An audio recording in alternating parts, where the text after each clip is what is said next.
Hello everyone, welcome back to my channel unique recipes by Jesmin. আজকে আমি আপনাদেরকে তৈরি করে দেখাবো গাজরের হালুয়া। অনেকেই আছে গাজরের হালুয়া খেতে পছন্দ করে না, বিশেষ করে বাচ্চারা তো একদমই গাজরের হালুয়া খেতে পছন্দ করে না। কিন্তু আপনারা যদি এইভাবে গাজরের হালুয়া রান্না করেন তাহলে বাচ্চারা গাজরের হালুয়া বারবার খাবে। তাহলে চলুন আর দেরি না করে এই মজাদার গাজরের হালুয়ার রেসিপিটি তৈরি করে ফেলি। আমি শিওর আপনারা যদি এইভাবে গাজরের হালুয়া তৈরি করেন এর স্বাদ আপনাদের মুখে লেগেই থাকবে। গাজরের হালুয়া তৈরি করার জন্য আমি এখানে গাজর গ্রেট করে নিয়েছি। আপনারা দেখতেই পাচ্ছেন আমি গাজরটাকে কিভাবে গ্রেটের মাধ্যমে কুচি করে নিয়েছি। আপনারাও ঠিক সেম ওয়েতে গাজরটাকে গ্রেট দিয়ে কুচি করে নেবেন। এখন আমি গাজরের হালুয়া তৈরি করার জন্য প্রথমেই নিয়ে নিব একটি প্যান এবং এর ভিতরে দিয়ে দেব 1 টেবিল চামচ ঘি। আপনারা চাইলে এখানে সাদা তেলও ব্যবহার করতে পারেন, কিন্তু ঘি দিয়েই গাজরের হালুয়াটা তৈরি করলে গাজরের হালুয়াটা খেতে বেশি ভালো লাগে। ঘিটা গরম হয়ে গেলে আমি এর ভিতরে দিয়ে দেব 4টি এলাচ ও 4টি দারচিনি। 4টি এলাচ ও দারচিনি দেওয়ার পর তেলের ভিতরে দারচিনি ও এলাচটাকে 2 মিনিট ভেজে নিতে হবে। দিয়ে দেব গাজরগুলো দেওয়ার পর গাজরগুলোকে ঘিয়ের সাথে ভালোভাবে মিশিয়ে নিতে হবে। এখন আমি গাজরটাকে ভালোভাবে নেড়ে নেব।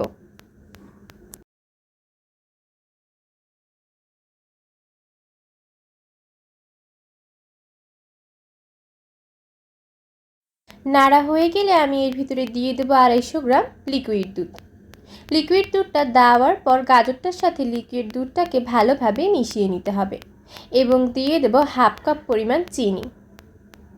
আপনারা যদি এখানে চিনির পরিমাণ বেশি খান তাহলে আপনারা এখানে 1 কাপ পরিমাণ চিনি দিতে পারেন, কিন্তু আমি গাজরের হালুয়ার সাথে 1/2 কাপ পরিমাণ চিনি দিয়েছি। এটা আপনারা আপনাদের গাজরের পরিমাণ অনুযায়ী দিয়ে দিবেন।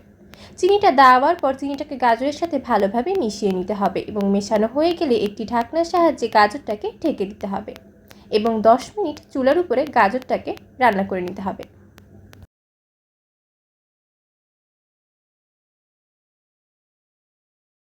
10 মিনিট পর ঢাকনাটা উঠিয়ে ফেলবো এবং একটি চামচ দিয়ে গাজরটাকে ভালোভাবে নেড়ে দেব। আপনারা দেখতেই পাচ্ছেন দুধটা অনেকটাই টেনে গেছে গাজরের সাথে। এখন আমি এর ভিতরে দিয়ে দেব 1/2 কাপ পরিমাণ গুঁড়া দুধ। গুঁড়া দুধটা দেওয়ার পর গুঁড়া দুধটাকে গাজরের সাথে ভালোভাবে মিশিয়ে নিতে হবে। গাজরের হালুয়ার ভিতরে গুঁড়া দুধটা দিলে গাজরের হালুয়াটা একটু ক্রিমি হয়ে আসে, তখন গাজরের হালুয়াটা খেতে বেশি ভালো লাগে। তাই সবসময় গাজরের হালুয়া তৈরি করার সময় লিকুইড দুধের সাথে অবশ্যই গুঁড়া দুধটি ব্যবহার করবে।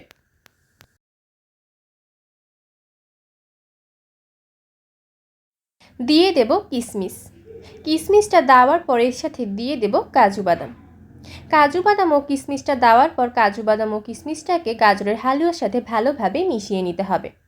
আপনারা দেখতেই পাচ্ছেন গাজরের হালুয়াটা অলমোস্ট তৈরি হয়ে গেছে। এখন এই গাজরের হালুয়াটা শুকনো হওয়া পর্যন্ত আমি চুলার উপরে ঢাকনা ছাড়াই গাজরের হালুয়াটাকে নেড়েচেড়ে ভালোভাবে রান্না করে নেব।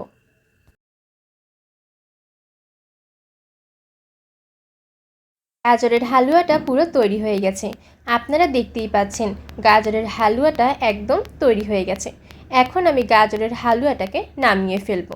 যখন গাজরের হালুয়াটা এরকম শুকনো এবং মাখা হয়ে যাবে তখনই গাজরের হালুয়াটাকে নামিয়ে ফেলতে হবে। যদি আরও কিছুক্ষণ আমরা চুলার উপরে গাজরের হালুয়াটাকে রান্না করি তাহলে নিচে দিয়ে পোড়া লেগে যাবে এবং পোড়া একটা গন্ধ আসলে গাজরের হালুয়াটা আর খেতে ভালো লাগবে না। তাই এরকম শুকনো এবং মাখা হয়ে আসলেই গাজরের হালুয়াটাকে নামিয়ে ফেলতে হবে। গাজরের হালুয়াটাকে এখন আমি পরিবেশন করে নেব।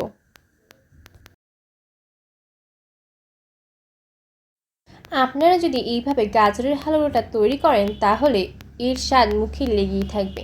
ছোট বড় সবাই এই গাজরের হালুয়া খেতে দারুণ পছন্দ করবে। তাহলে এখনই এই গাজরের হালুয়াটি তৈরি করে পরিবারের সামনে পরিবেশন করে ফেলুন। তৈরি হয়ে গেল মজাদার গাজরের হালুয়ার রেসিপি।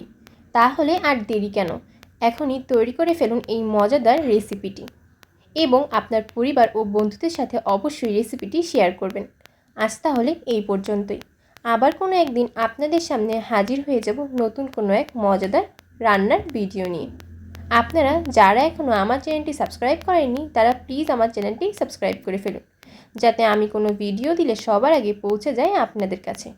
ভিডিওটি যদি ভালো লেগে থাকে তাহলে অবশ্যই একটি লাইক দিবেন এবং পাশে থাকা বেল আইকনটি ক্লিক করে দিবেন, এবং আমার Facebook page unique recipes by Jesmin পেজটাতে একটি লাইক এবং ফলো দিয়ে রাখবেন। আল্লাহ হাফেজ।